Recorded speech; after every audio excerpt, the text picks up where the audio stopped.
tanahku, negeriku yang kucinta. Dengan mengucap Bismillahirrahmanirrahim, saya buka forum diskusi ini dalam rangka peningkatan sinergitas Balai Besar POM di Palembang dengan pemerintah Kota Palembang dalam menjamin keamanan pangan olahan siap saji di hari ini. Hari apa nih?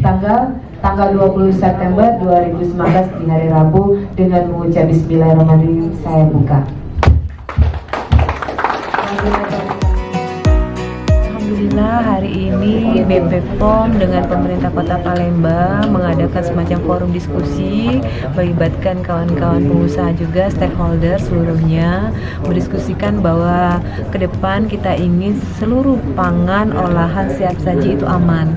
Saya wakil wali Kota Palembang sebenarnya bukan hanya pangan olahan siap saji ya, tapi apapun yang kita jual di Kota Palembang, baik itu di pasar tradisional maupun sampai ke mall, semuanya harus kita pastikan aman. Oleh karena itu, kehadiran saya di sini adalah sebagai bentuk komitmen kita bersama untuk betul-betul mewujudkan apa yang diharapkan oleh kawan-kawan BP POM ini, menyajikan pangan yang kita jual itu betul-betul aman dan dalam arti nyaman juga.